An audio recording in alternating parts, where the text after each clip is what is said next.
Hey there, this is Eric, and I am just about ready to interview Dave Hodges.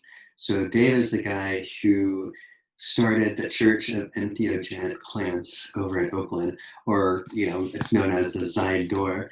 And I've been a card carrying member of the Zide Door um, for many, many, many, many months. So, kind of quite a long time. So without incriminating myself too much. Yeah, I've been a member of the church and I've been in and out of that place many times. So anyhow, on August 13th, 2020, the Oakland Police Department raided the Zide Door and they seized $200,000 in cannabis and psilocybin mushrooms. And so this was billed as the only church to sell psilocybin mushrooms in the United States. So it kind of got international attention when this raid happened. And so, according to Dave, the raid was executed based on false information that was provided by a judge saying that it wasn't a church. Like I said, I've been inside. It is a church. There's pews there. Dave presides over the church. He does sermons on Sunday at 4:20. But anyhow, so he's suing the Oakland Police Department in federal court based on the First Amendment right protected by the Religious Freedom Restoration Act. So he's going after a religious exemption to say that people are practicing their religion and they're using plant medicine to help them practice that religion.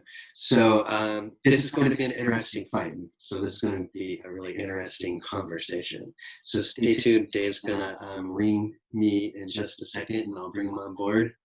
All right, stay tuned. All right, looks like we have Dave calling in. Here we go.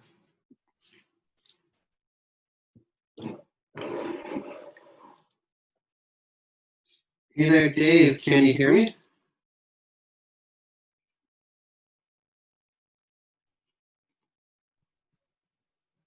Let's see. How about now? Can you hear me? Hey there, Dave. How are you? Good. Sorry, just got lost. No problem. Oh, you're in here twice somehow. Yeah, I'm gonna get out of. Hang on just a second.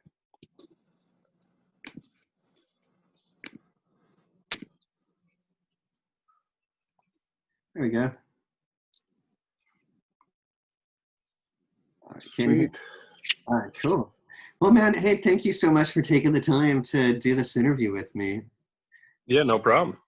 I think why don't we just start with, what happened in August, and let's just start there. Like I got an alert on my phone right when OPD was raiding the church, and tell me, what happened before that, right before it happened, what was going on?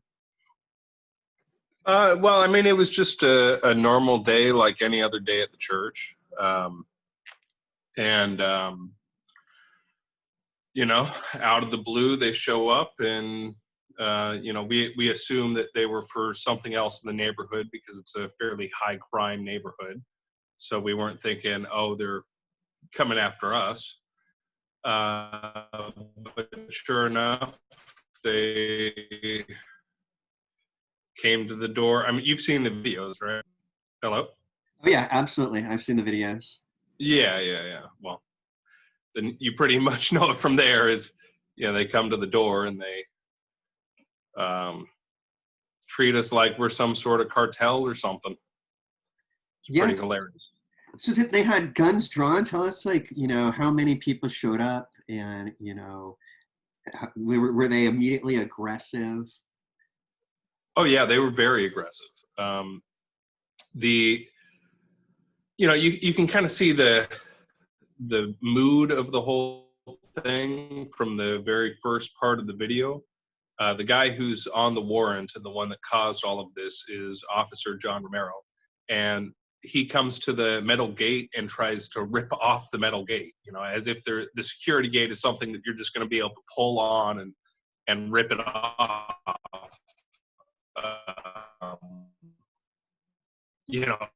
If it was, obviously, what behind the door is going to open the door for him while he's doing this. And then they come in with 2 semi-automatic rifles, and 6 other officers. So 8, I think there was like 8 officers on the initial team that went through the building. Weapons drawn, ready to shoot somebody. I don't know for what. I mean, nobody else. You know, they supposedly have had an undercover come in, and if you've had an undercover come in, then you would know that there's only one weapon in the building, and it's at the front door with the security guard. So the fact that you watch them clearing it like they're thinking we're going to come out shooting or something, is pretty insane. So did they like make you get on the ground, make the staff get on the ground, or corral you up? You know, no, they didn't make anybody get on the ground. You know, everybody there was really compliant. You know, the second you hear OPD, we have a warrant, everybody's instantly compliant. You know, that was one of kind of the jokes, is that they really could have come in with just 2 cops without guns and accomplished the exact same thing. But they proceed to get everybody to leave the building. They start taking everybody's information, just their ID, writing down their name, and then letting them go. I wasn't there when the raid was happening, but I was about 5 minutes away. So as soon as I got the phone call, I flew down there, and they were still getting people out of the building as I got down there. I start yelling at the cops, "You're violating our religious freedom. This is what you're doing is wrong. This is not where your priorities should be. I'm the one in charge. I'm the one that can let you into the saves. You guys need to talk to me." If they were going to arrest somebody, they would have arrested me. You know, that was the point of what I was doing. The main guy, Officer Romero, came and took my ID, wrote down my information, and then I was free to go. I actually left, went and smoked a fat joint and talked to my attorney, and we came up with this plan of bringing a letter down there to have them signed. Because, you know, the whole thing was they took 2 hours to break into one safe. We had 4 other of those same safes, and then one safe that's rated at an 8-hour safe for a professional safe cracker to get in, right? The one that took them 2 hours would take a professional safe cracker 15 minutes. Which is one of you know, there's a bunch of ridiculous parts of this whole thing, but you don't call the fire department to use the jaws of life and giant saws to cut a window-size hole in a safe, right? The way a professional safe cracker gets into one of those safes is with a drill, and they're in about 15 minutes. I've had to have them do it before. So, you know, there were so many ridiculous things going on. But I come back and talking to the main sergeant on the scene, get them to basically pack their bags and leave. And the way I managed to do that was with this letter from the attorneys. The letter basically said, you acknowledge that we're not waiving our legal rights, and we see this as an illegal act that you guys are doing. Of course, they wouldn't sign it. But given that it'd take them 2 hours, and they were looking at least another 14 hours on the scene if they wanted to get into these,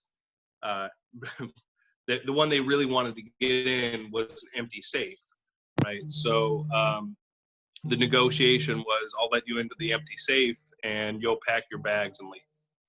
And surprisingly enough, they actually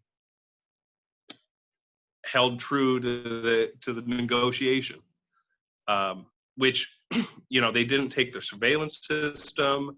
They didn't take the main computer that we have in the office. What they didn't take was actually pretty amazing. And, this just goes to show like what was actually happening here. This wasn't a serious raid. If this were the feds or any other like a state agency or something, there's no way they would have stopped what they were doing until they got into all the safes, right? But this was OPD, and this was a smash and grab because the team that did this has done this to a bunch of other Measure Z clubs in Oakland. Generally what they do is they take all your weed, they empty out your saves, and then no charges are ever pressed, right? So they just basically get away with robbing you, and then the club disappears or closes its doors for a little bit, and a lot of times they'll reopen in the exact same spot. This is just a pattern that's being done in Oakland around Measure Z, which we're providing cannabis and mushrooms for our members. That's both covered under Measure Z for the cannabis, and then decriminalized nature for the mushrooms.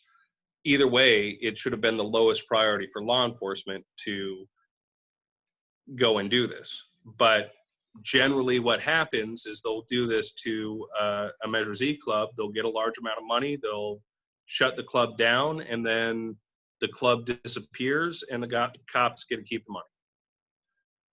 This has been going on since 2004 in Oakland when they passed the Measure Z law. And that's what they thought was going to happen. They didn't expect for us to stand up and say, no, this is our religious freedom, what you're doing is wrong, and actually make any sort of big deal about it. The Measure Z clubs that get shut down, there's never any articles, and if there are, there'll be like one small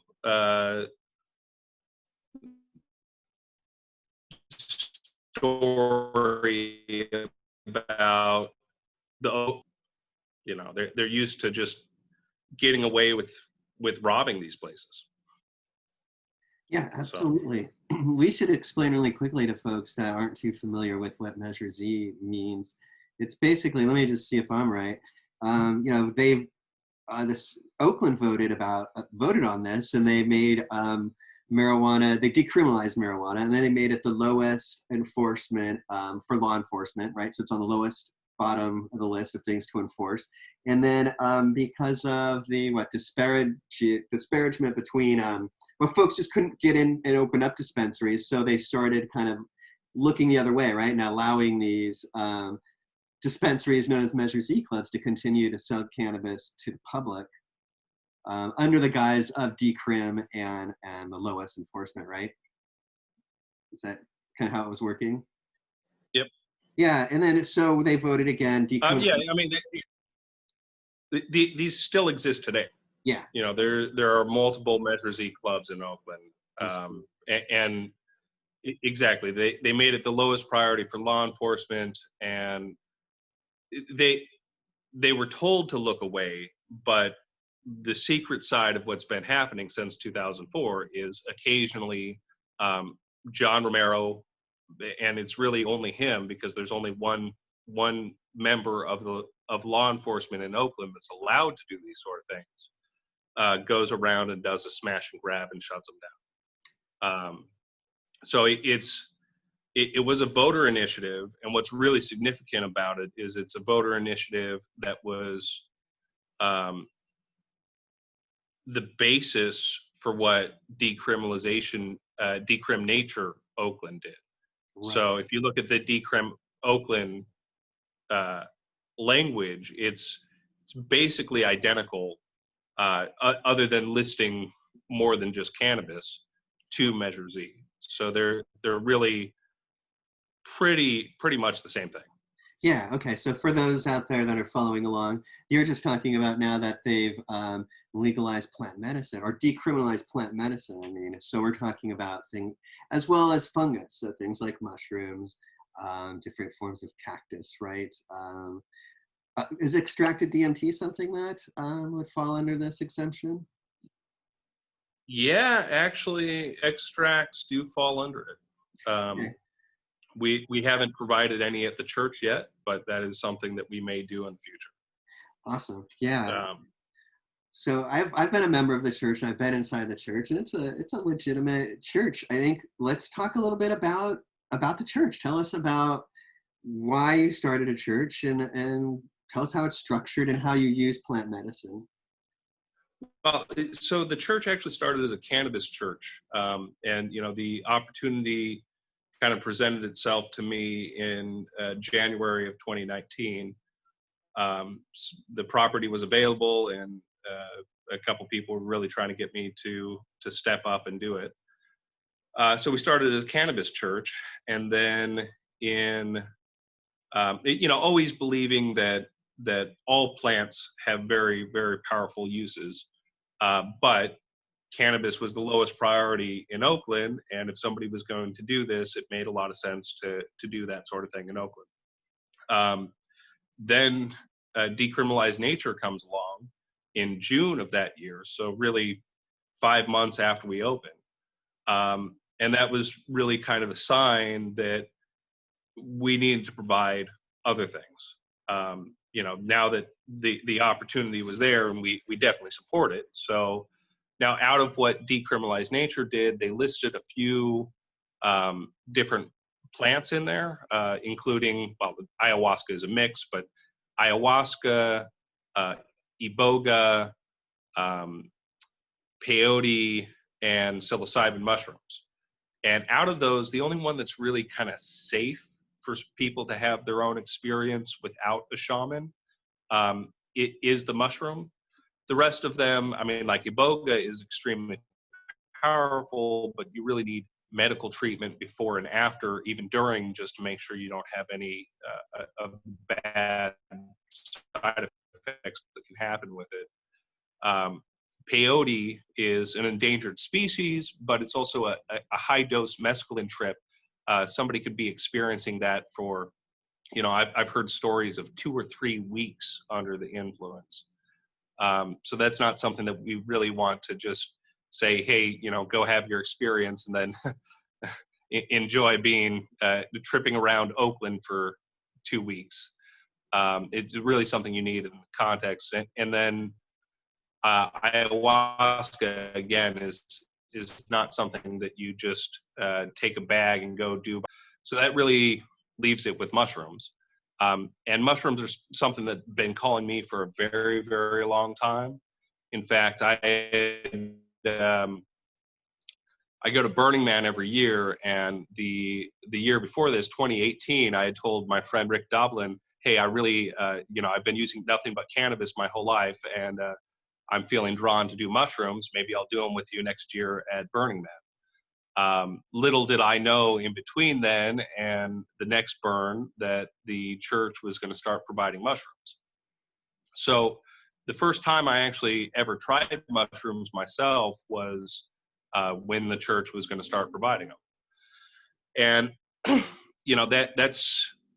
that's where, I definitely really believe in the spiritual use of cannabis, but there's a difference between the spiritual use of cannabis and what you see with the mushrooms.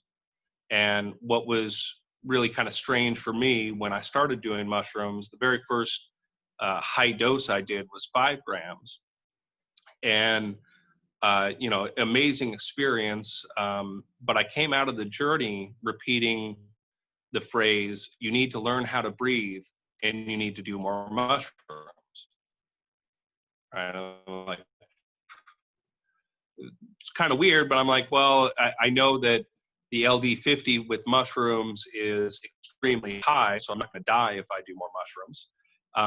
And I think I know how to breathe because I'm breathing right now, but let me try to do more mushrooms. And so a few weeks later, I did 10 grams of mushrooms. This time I came out repeating the exact same phrase. You need to learn how to breathe and you need to do more mushrooms.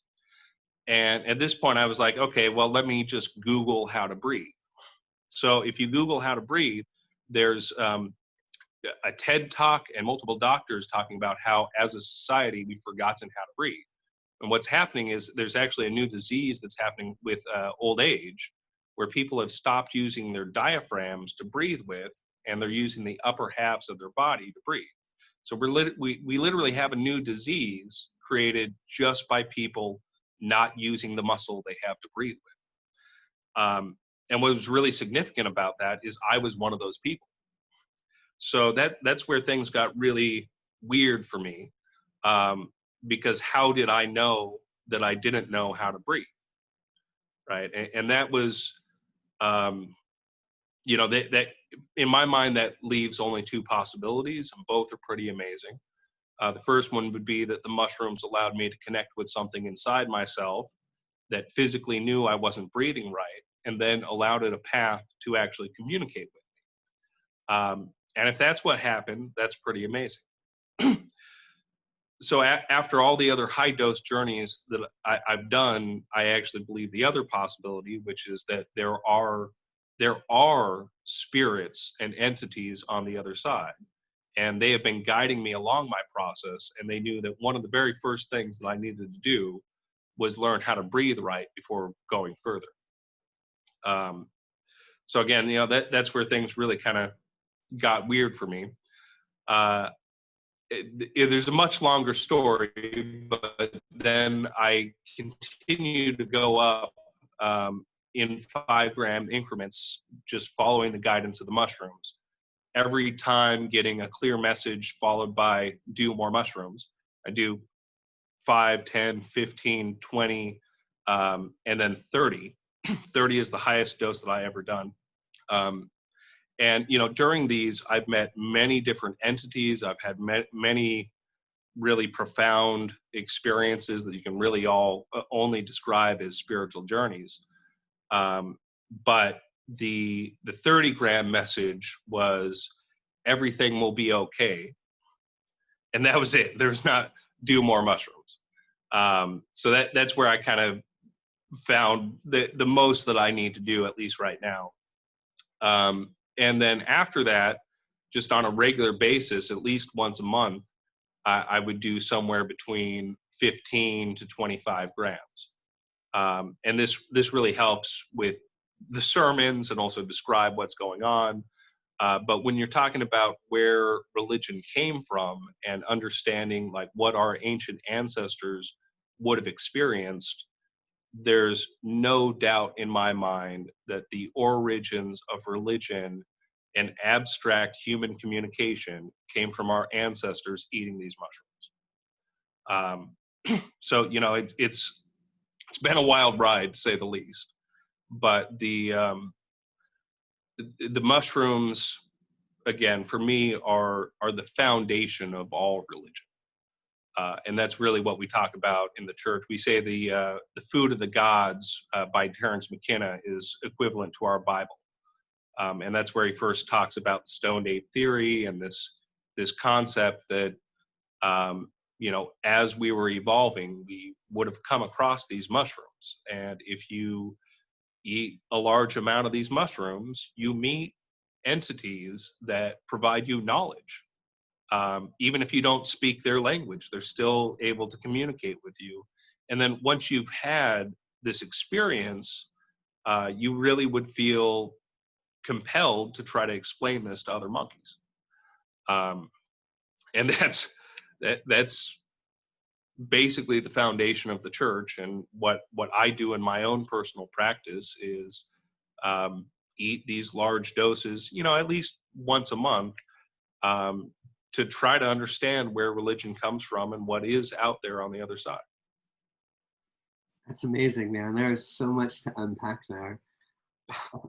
Thanks for, just thanks so much for being honest and opening up and reliving what you went through with Oakland. And, I just want to say that. Thanks so much for just walking us through that and for being honest about your mushroom trips. I'm curious about, what was your first dose? How much did you take for your very first trip? The very first one I did was 2 grams in tea. In tea. And that was a good experience. It was, I did see some things, not like what you see on the 15 plus gram level, but definitely, you know, my hand looked larger. It was overall an enjoyable experience, but it led me to believe that, there's definitely a lot more to explore. Yeah, and so pretty quickly, it sounded like you doubled the dose and then doubled that dose, right? More or less. Yeah, well, well, so 5 grams is what everybody talks about as the heroic dose. So, looking at this as, well, here I am in a church. I have to be able to experience these things to really talk about them. 5 grams was the where everybody leads you, to the first high dose. Uh, so I mean, but yeah, basically, yeah, I more than doubled my dose, and then I went up in 5 gram increments. Um, again, this was not a plan. This was I had no intent when I did the 5 grams the first time that I was ever going to do 10 grams or ever. If you look on the internet, you'll find a lot of people talking about how they've had 1 or 2 5 gram experiences in their life and they've never gone over that. So I had no idea that I would end up taking 30 grams of mushrooms in a single dose. That was uh, Wow, that's beyond a surprise. yeah, that's an incredible amount, you know. So yeah, I think a lot of folks are familiar with the 5 gram dose because of Terence McKenna talking about that as a heroic dose. So tell us kind of how you worked yourself up to be brave enough to take that 5 grams, and tell us what that experience was like. Well, it wasn't. I don't know if I had to work myself up to be brave enough to do it. I really felt obligated to do it. Being that here I was running a church, preaching about cannabis, and now I had to preach about mushrooms. So it was, it, it wasn't really, fear hasn't really been my problem. I mean, at this point, I've done about 20, somewhere in the range of 20 to 25 high dose journeys.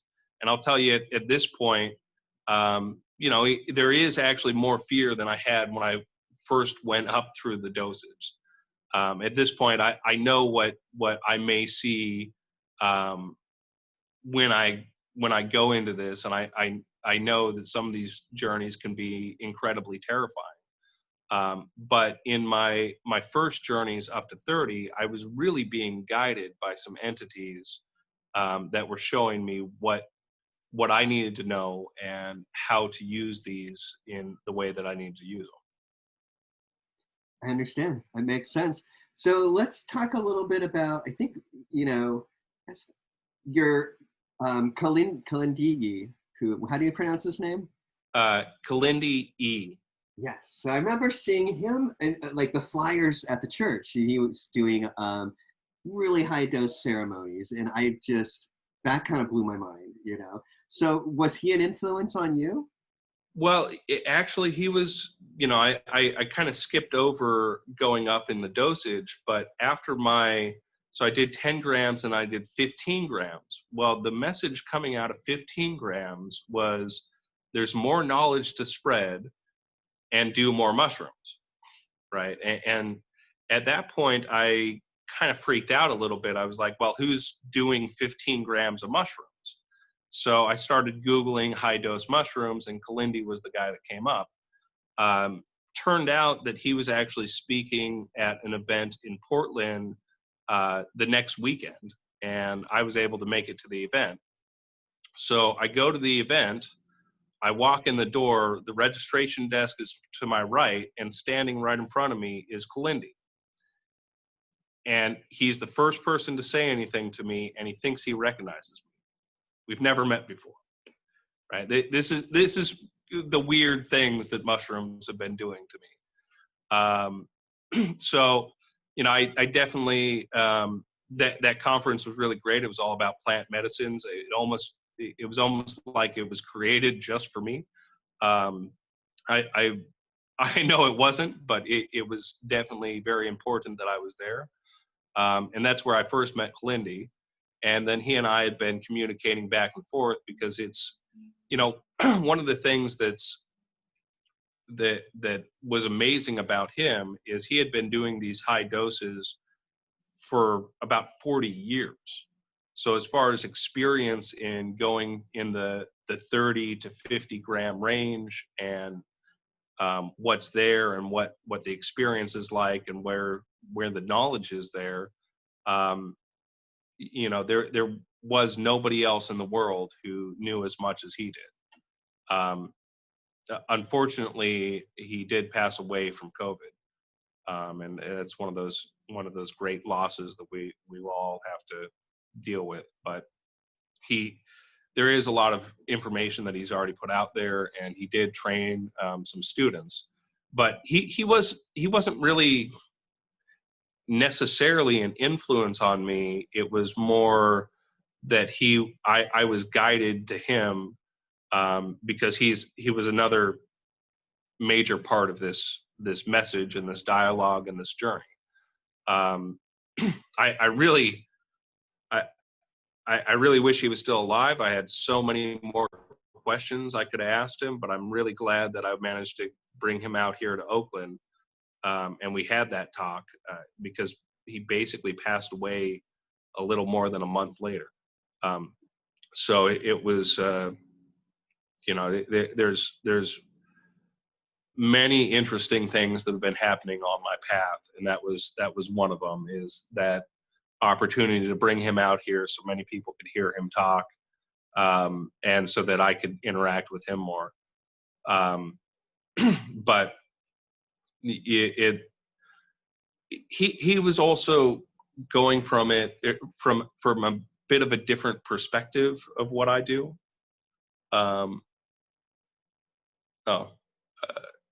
I just got a message about some time limit thing. So, but Kalindi was an explorer. He went into these realms to explore. I'm really going into these realms to understand religion.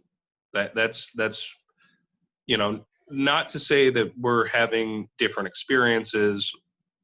I can't speak to all his experiences, but many of the ones that I've had fit into some of the things that he's talking about. There's a lot of similarities, but for me, I go into these worlds with the perspective of, let me understand why we have religion, what needs to be available to people, and what information is there that I can glean from those realms and then help people with. So how long what's the duration of those high dose trips? The journey itself lasts, I'd say, 4 to 6 hours. And then there's another come down period that can be another 2 to 4 hours. Overall, I tell people, if they're going to do, even if you're going to do 5 grams, to give yourself at least 24 hours before you're going to have anything else to do. But that's one of the reasons why the mushrooms and psilocybin is a lot safer than mescaline in these sort of scenarios, because and I've been doing some really high dose sitting for people. I haven't actually done these journeys, but there's an individual that recently did 90 grams in a single dose, and I was his sitter. Timing wise, it's still about the same. So even on 90 grams of mushrooms, you're talking about a 4 to 6 hour journey plus another 2 to 4 hours of come down time. So by the next day, you're a functioning human again. Yeah, I gotcha. Okay. Yeah, the highest I've ever gone is 5. So that sounds about it's about the same duration of a typical good trip. Yeah. I imagine it's just what you come back with. Your head is probably really filled with a lot to think about and process. Yeah. So now, when you're on the high dosage, what's your setting like, and you like blindfolds? Like, tell me what your setting and the experiences of life. The journey is between the bed and the bathroom. and generally the floor is included in that. It's not something that I would ever do out in nature. It's the sort of thing where you need to have a shower, a toilet, and somewhere comfortable to lay. My generally what I do, I've kind of switched my ritual up a few different times. One of the things that I use now is actually a space heater, because during the initial blast off, you can get extremely cold. And what I've done in the past was draw a bath for myself and go sit in the bath. But now I keep the room at about 80 degrees during my journey. And I lay down in bed and just let the mushrooms take over. Good for you. Hey, have you ever heard of the psychonaut D.M. Turner? No. Okay, be careful around bathtubs, man. He was huge psychonaut. He wrote some great books. You should look him up. He was a big-time ketamine user and psychedelic user, and so I think he fell asleep in the tub, so he didn't survive. Yeah, that's. I mean, I don't necessarily see that being as big of a problem with psilocybin. Ketamine definitely sedates you a lot more, but yeah, I like the space heater better. I mean, I know what you mean. It's difficult to regulate your temperature, and you always seem to get the chills. I'm wrapped up in a blanket at the beginning. No, especially during that initial blast off.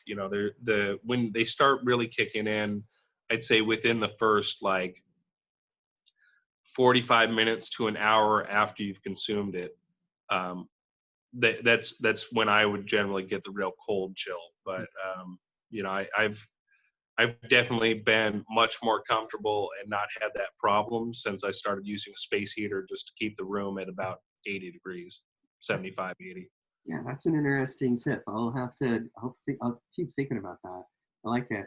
I want to kind of go back to what happened to the raid again, and then you're still open. I didn't realize you're still open. So immediately after that, did you just stay open? I hate to bring it back to that, but I'm so curious about that. We quietly reopened 24 hours after. Okay. So we weren't sending emails out to everybody saying we're still here, but we did reopen immediately after. Okay. And you're doing the sermons at the same time and everything same day? We haven't been doing the sermons since COVID started. No, so yeah. I am working on doing them online, but everything's not set up yet. But that wasn't even going to be a possibility until the raid happened. This raid really was the best case scenario for us. It was only Oakland PD, no other agencies involved, and the main thing that it did is now we're no longer worried about being quiet. Yeah, and now you're also you're set up for a lawsuit now, for a civil lawsuit in federal court against. And it's a really good lawsuit. If we win the lawsuit, we haven't. We're the ball is in our court. They are not going to file charges against us, so it's up to us to file a lawsuit against them. And we're currently preparing that lawsuit. We got to make sure everything's right before we take it to the courts. But if we win this lawsuit, what it'll mean is no local police agency would go after a church like this. And this would be a federal lawsuit. So what we're talking about is almost overnight, places like this being able to exist all throughout the country. Yeah, I mean, this is a foundational precedent that could happen. I mean, I think people are underestimating why you made international news. I mean, a lot of people build it as the first mushroom church in the nation, but on top of that, it could be the first mushroom church legally standing nationwide. If you win this lawsuit. So are you familiar with other churches it's not uncommon to have churches in the U.S. that use religious or use plants for religious use, right? Had you been a member of any other church? Like, No, I haven't. Though I've definitely always respected the Grays. Alex Gray and his wife, oh, yeah. uh, and their Cosmo Church up in New York, which that's an LSD church. Um, but as far as being a member of another church, no, I really haven't been. This was really, it kind of started at Burning Man in 2010. I started going out there with a little book that I had made called the Book of Morpot, and I quickly got the playa name The Preacher out there. So that's been my playa name since 2010, is The Preacher of Morpot, where I go around talking about the religious uses of cannabis. But it was something I really just kept to Burning Man, and maybe a small circle of friends. So other than that church that I created, I wasn't really a part of anything else. But that's why when the opportunity came up to do Zide Door, it really kind of fit into the path that I've been on for a long time. But as far as those other churches, the one that's really the most significant is, I believe it's called UDV, which is an ayahuasca church. And if you read their court case, we actually have a really, really good case. There's two court cases that people look at as far as churches in this. The other one is the Myers case. And the Myers case is actually really important because it sets out what you would need to structure to be a church. And we fit in that structure perfectly. The Myers case, the big problem with the case was the guy didn't have any medical use for it was a cannabis church, right? And anytime he talked about the religious use of it, he just referred to medical use. So in no way was he saying, well, this is how we spiritually or religiously use marijuana. He was just saying, well, it's my religion that marijuana should be grown and sold, and it should be used medically. But that's not at all what we're about. What we're about is that really cannabis is more of an advanced entheogen as far as I'm concerned. It's not like mushrooms. Mushrooms will give you the visions. With cannabis, if you want to understand the religious use, you actually have to focus on the religious use of it. It's something I strongly believe in, but what was first described to me as the inner eye. So the person who first told me about this was actually complaining that every time he smoked, it was like there was a giant inner eye that turned in on him and showed him everything that was wrong with his life. What I talk about in the church that is actually the religious use, is using that inner eye to understand both your life and the aspects around you and religion. And once you're able to use cannabis to a point where you can harness that inner eye, that's where the religious use of cannabis really is. Of course, there's plenty of historical religious uses of cannabis, but the one that I talk about in the church is that. And where that fits into mushrooms too, it's really useful and pretty important from my perspective to then use that inner eye to help you understand the visions that you're being shown on the mushrooms.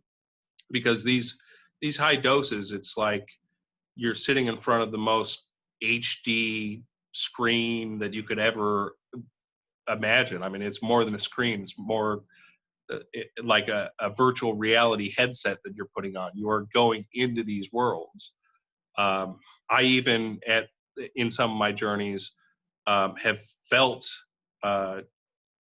physically felt things, heat, cold, even some of these entities, I've been able to hold their hand and have the sensation of touch, right? So there with these really high dose mushrooms, there's a lot going on, and then for you to be able to sit there and understand it, at least for me, cannabis helps a lot.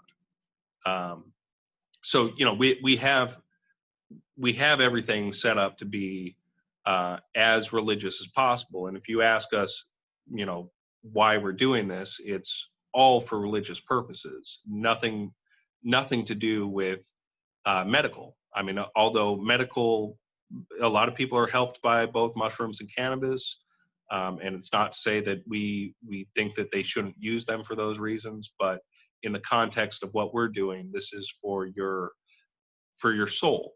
It is for your spiritual enlightenment. Love it, Dave. When you take the high doses, they're dried mushrooms, right? We should clarify that. Yeah. Which is, okay, so are you just eating the mushrooms? Or are you grinding them up? How are you consuming them? I make tea out of them. Okay, you make a tea. That's my preferred method. I find the tea is a little bit better on your stomach. It also hits you a little quicker. You don't have to let it digest. And shortens the experience a little bit. I mean, not actually that significant, but it does. When you're eating the mushrooms, your body's going to take a while to break them down. And the tea is, when you're talking about 20 plus grams of mushrooms, it's a lot easier to drink a glass of tea than it is to chew on 20 grams of dried mushrooms. Yeah, I was curious about what the process was. So you strain it and the tea? Yeah, I actually have some videos of me doing it on my Instagram. But yeah, the basic method is I chop them up. I boil water, put the mushrooms in the boiling water, take it, put it on the stove on low, let it sit for about 15 minutes, strain the mushrooms out. And then if I'm doing a high dose, 15 grams plus, I'll do another steep with fresh water. So I'll take some more boiling water, put the same mushrooms back in, let them sit for another 15 minutes and do another strain. And that seems to be pretty effective at getting most, if not all, of psilocybin out. How much liquid is it that you're consuming? The goal is as little liquid as possible. Right. So I don't really measure things. I'm more concerned about making sure I've covered the mushrooms in as much water or as little water as I can to cover them completely. Okay. But generally it's around like 2 cups, somewhere around there, of liquid that I end up with.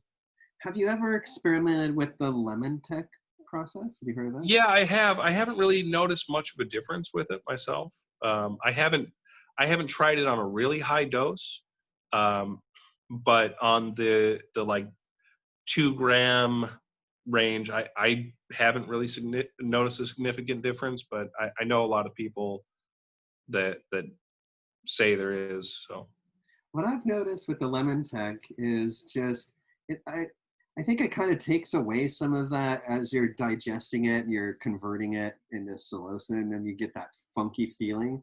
It's kind of takes that funky feeling away. So it kind of gets rid of the stomach issues, for me at least. But then I get tired of burping lemon and mushroom for the whole trip, so can't drink anything with lemon in it nowadays. So I kind of switched to mixing it with chocolate, because chocolate masks the flavor.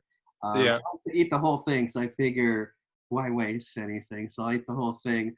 Have you experimented with chocolate at all? I've definitely eaten a bunch of chocolates.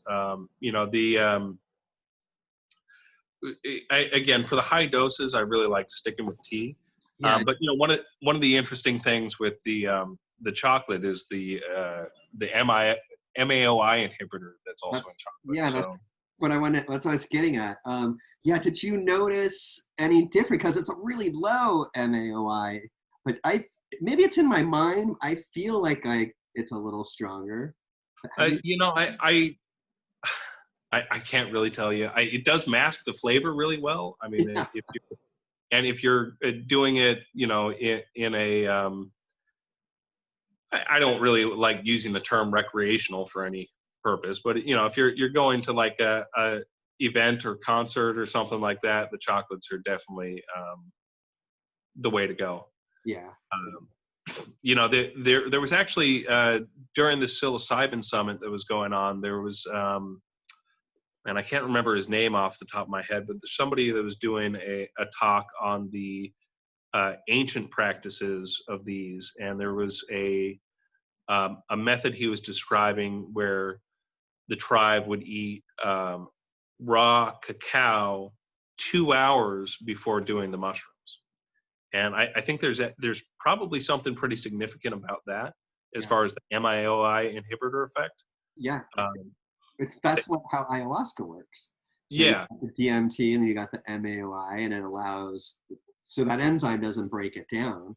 yeah. Well, and the difference with mushrooms is the mushrooms kind of have their own MIOI inhibitor built in, right? Okay. So it's, um, That makes sense. but Have you tried an MAOI inhibitor at all, like with this yet?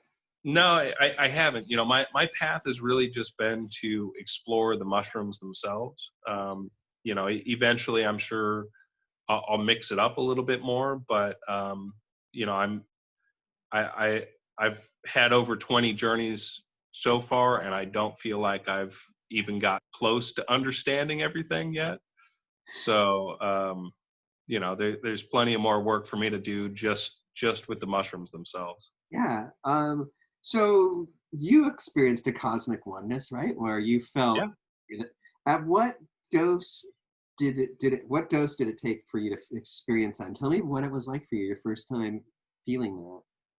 Well, so I think it really kind of depends on what you want to call that experience, because I did experience what people would describe as ego loss on my very first journey, which was 2 grams, Okay. and that I became one with the bed.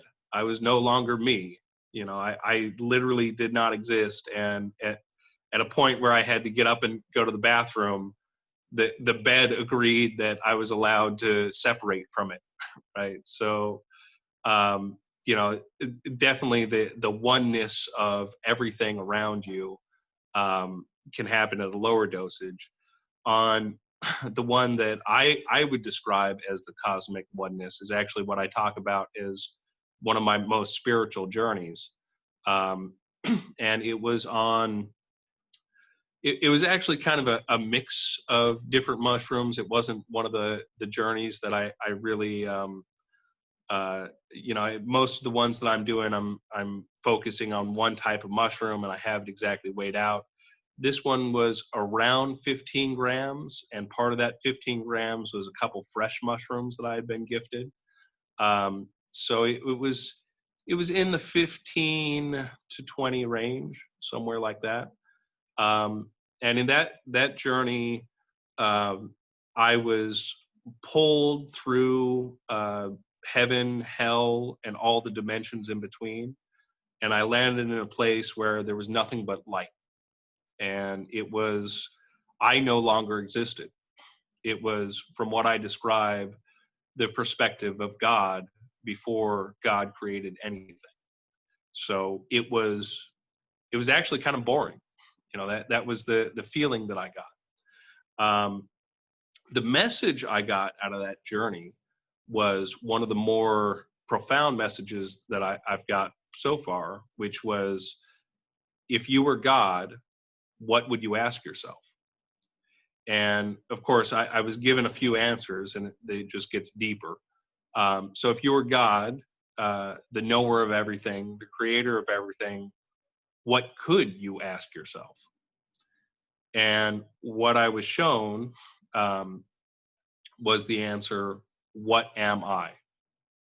That's the only thing that God might not know. And at that point is where I experienced the Big Bang, the creation of the universe, the beginning of space and time itself. And the answer to God's question, what am I, is us. It's everything. God created everything to try to understand what it is. I love it. Were you religious previously? You know, the at the start of my life, I was raised Presbyterian, and then in high school, and it wasn't until after I really had a bunch of different experiences and went to Burning Man that I first really decided atheism probably isn't the answer, and became a little more agnostic / spiritual, but without any sort of actual practice, other than using the cannabis to just help me understand what's going on. So yes and no. I mean, not traditionally. You know, I wasn't somebody that was going to church. I mean, I've been to church as a kid, but at the point where the mushrooms kind of took over my life, I would not have been comfortable talking about God. I was comfortable talking about the spiritual and religious uses of cannabis, but I had not met God. I had not seen existence from their perspective. And, you know, after the mushrooms, I've had multiple journeys similar to that, where the creation of the universe is the theme, and understanding what's at these different levels. And now it's, you know, again, there's no doubt in my mind that we believe that there's something else, and that we evolved to have this concept of God because of these mushrooms. And there's absolutely more to this existence. You know, it's not just that we believe these things. I mean, in my very first high dose journeys, how did I know that I didn't know how to breathe? You know, there was a reason why those were the first two journeys I had. And, you know, for me, they're really profound because this was an external force. This was not me knowing that I didn't know how to breathe, because clearly after my first 5 grams, I said, what do you know, mushrooms? I'm breathing right now. So, but the fact was that I didn't actually know how to breathe. And it took me a while to relearn how to use your diaphragm to breathe. You know, it's because society has us sitting at desks and sucking in our belly, we stop using that muscle. So, you know, it's, to me, there is no doubt that there are spirits on the other side that want to communicate with us, and that these visions that I'm being shown are real and have a real meaning. Had similar visions, so I know you speak from your experience. Have you noticed, because you're selling all sorts of different varieties, which is amazing. I walked in there and there's all these different varieties, and that's pretty cool. Well, you know, I take problem with the term selling. You know, the way we work at the church is yeah. Okay. Yeah. Yeah. Well, when you join the church, you actually become a part owner of the church. So you actually own everything that is the church. And the reason for that is so that we can say, how can we sell you something that you already own? Right. And it's just logically, you already own it. So how am I selling it to you? Okay. Thank you for explaining that. Yeah. But yes, we do provide a bunch of different options when they're available. You know, the availability and access to these things is easier said than done. And as soon as we find things that are of the right quality, we get as much as we can to make sure that we have as big of a selection for people to choose from as possible. Yeah, I was like a kid in a candy store, you know, walking in there. But you came in at the right time, because sometimes it'll be only one type of mushroom on the shelf. You know, I think there were at least 4 or 5. I've been there a few times, but yeah, most of the time you had a few, at least 3 or 4 varieties. Now, and they're all cubensis type of varieties. Have you noticed a a difference between different varieties now. Well, so I mean, the key is they're pretty much all cubensis, and that's because it's easier to produce those in an indoor controlled environment. Um, I haven't really noticed much of a difference other than strength.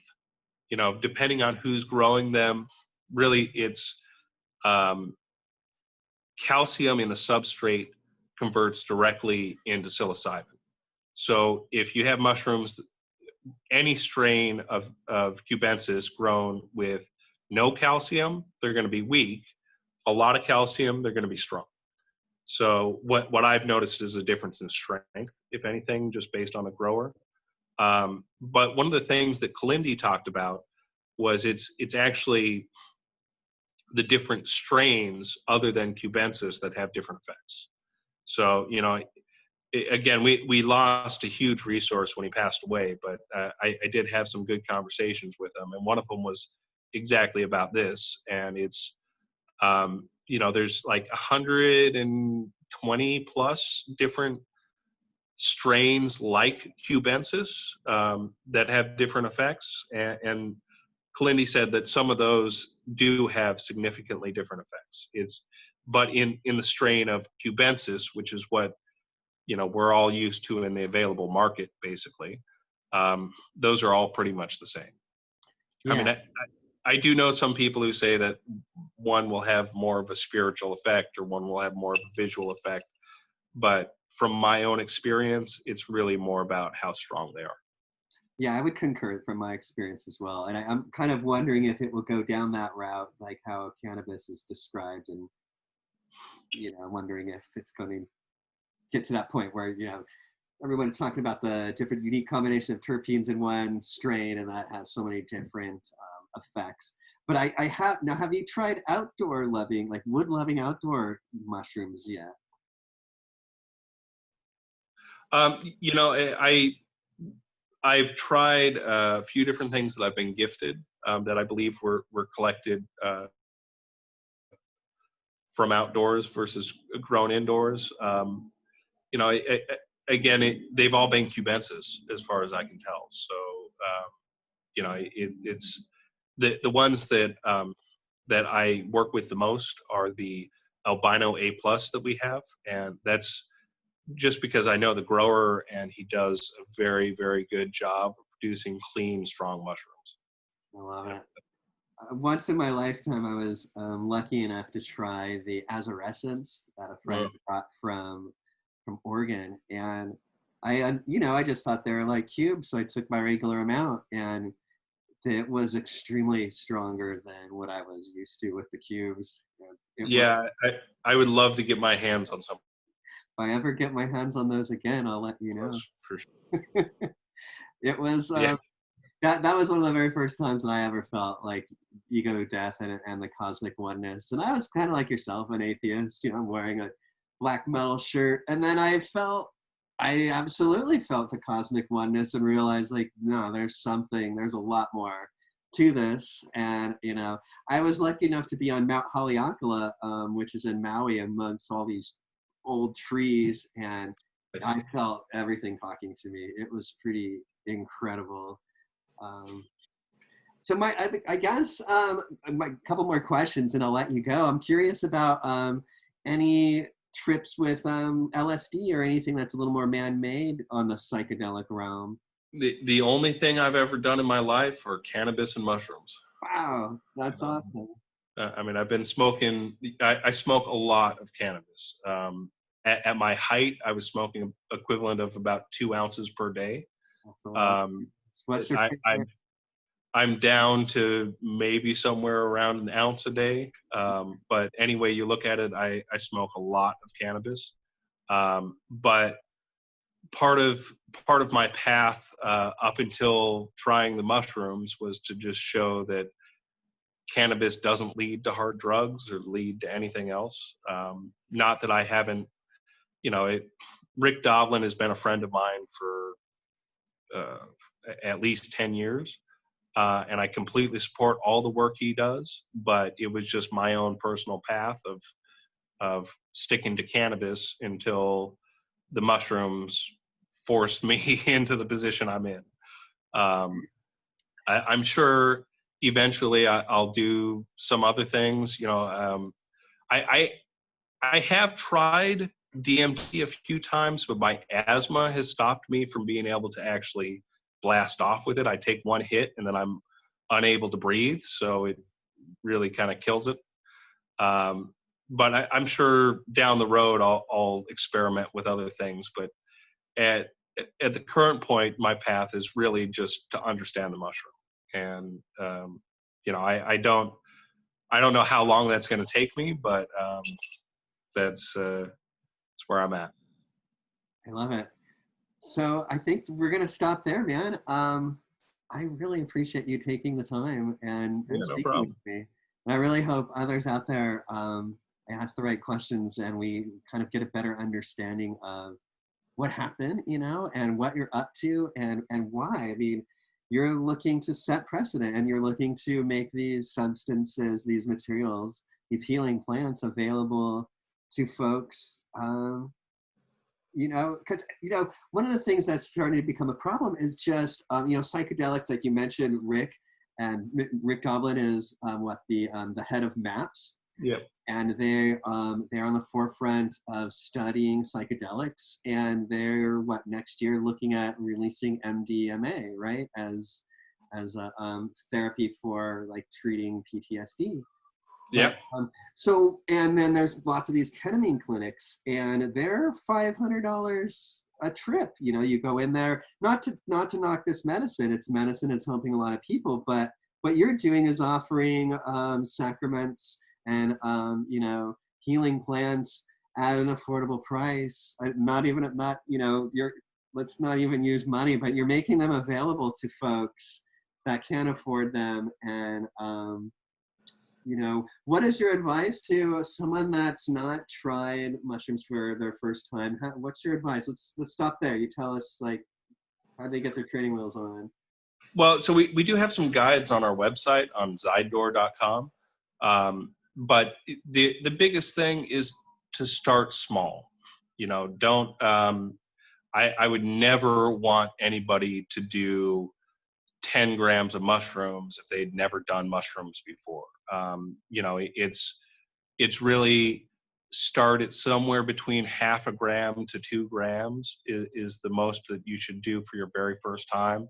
I really recommend people start with a half a gram just so that they can feel a little bit of what the mushrooms are going to do to them and get comfortable with it before going further. But one of the interesting things that I did for the Kalindi talk is I did a bunch of research around these, what people should start with and where the dosages matter. And the John Hopkins studies around end of life, 2 grams was the high dose that they used. And out of all the participants, only one had a little bit of a problem on 2 grams. On 3 grams, I think it was 30% had issues or challenges with the mushrooms, but that 2 grams seems to be pretty universally safe, that you're not going to have too much of a challenge with them. But it's definitely something where you want to start with lower amounts. And, there's the worst thing you could do is to try to show off and say, well, I'm so great, I can eat an ounce of mushrooms. You will regret it. You won't die. You might think you died, and you might be extremely terrified. But it's much better to start slow. And then if you are drawn to the high dose experiences, 5 grams is the place you should start. And you really should only go above that if you really feel drawn to go above that. For me, that was exactly what happened. I mean, I had no idea I was going to get drawn to do 30 grams of mushrooms. That wasn't even a remote concept in my mind. But I can tell you, I would not have been ready for that 30 grams of mushrooms without my 20 and my 15 and my 10 and my 5. those guys. So it's start small and work your way up, and don't, nothing about these is showing off. You're not, I mean, somebody might think you're cool if you can do a half ounce of mushrooms, but you won't think you're cool if you do a half ounce of mushrooms and you're not ready for Mushrooms are going to tell you you're not ready. it. Yeah. And it's going to be too late by that point. Yeah, you're not going to be able to stop it. Which, okay, I lied. I have one final, we're going to leave with this question. What are your thoughts on no bad trips? Tell me what you think about no bad trips. Are there bad trips or there's no bad trips? Well, from my perspective, there's no bad trips. That doesn't mean that I haven't had extremely terrifying trips and some of the most trying experiences of my life on some of these high doses. One of the more recent terrifying ones. Actually, my last one that I did after the raid happened, I saw a demon materializing out of my floor. I look at it and say, "Am I supposed to fight you?" It looks back at me and grabs me and pulls me into another dimension. And that was actually one of my more spiritual journeys too. Where I was pulled to was a dimension where I saw Satan designing his own existence, right? His own body and what he was. And the message that I got out of that one was one that I'm still trying to fully wrap my brain around, which was that Satan was the first being to design itself. Which is, again, that's a really, I won't even pretend to fully comprehend what that means yet, right? But that was the message that I got coming out of the journey. But needless to say, having a demon appear out of your floor and then pull you into another dimension where you're watching Satan, that's not fun. That's not rainbows and unicorns. And I'm not going to say like every journey is like that. I mean, that was definitely one of my most terrifying ones that I've had yet. But I wouldn't consider that a bad trip. I was being shown things that I need to understand. And no matter how terrifying it was, I survived. I'm here. And now it's my duty to figure out what the fuck it means. Yeah, the integration part it's extremely important, right? And so that really is what we're getting at with the no bad trips is yeah, sure, it was a harrowing experience while you were going through it, but you lived through it and you've grown from it and you've learned from it and you're still integrating it. And that's what I want people to realize, like, it doesn't sound like fun what you went through, but growth isn't necessarily always fun, right? And and that's the key, really. I mean, it's growth it isn't fun, and some of the more harrowing experiences, what doesn't kill you makes you stronger. But that was on 20 grams of mushrooms, and that was right after my church was raided. So obviously there was a few reasons I was going to have a pretty profound, difficult journey at that point. But that's one of the whole keys of working your way up. On the first journeys that I had that led me to 30 grams, there really wasn't anything terrifying. There was, I was completely open to it. So when I saw these creatures appear in my room and start talking to me, I was ready for it. And I think that's where some people actually run into these problems. If you're thinking you're just going to take some mushrooms and then go wander around an art museum, and then you see a giant alien appear, running away from it and jumping off a bridge, I mean, that can be understandable if you're not expecting to see that happen, doing some crazy things to try to get away from it. it is unfortunately understandable. But the key, you have to go into these experiences knowing that you could see some crazy things, and if you do see something truly terrifying, you can't run away from it. You know, it's in your head. Jumping out the window is not going to help you. And most likely, you're seeing this for a very good reason, and you need to approach it and try to understand why you're seeing it. That's it. That's the growth cycle right there. You've nailed it. Well, Dave, man, I just gotta say, like you said, what doesn't kill you makes you stronger, and I mean, you really embody that. You keep going. they came in. They not, you know, they took your safe.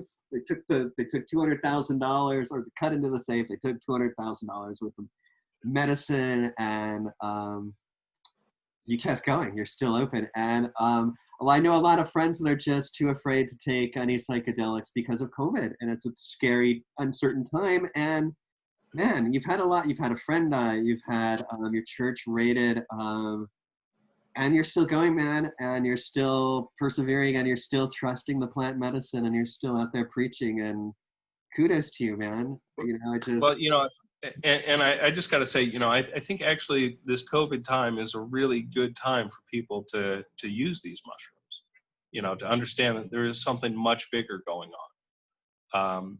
And you know, even on the lower doses, you know, you're stuck inside. Doing 2 grams of mushrooms, you can have a very enjoyable experience and feel like you actually went somewhere.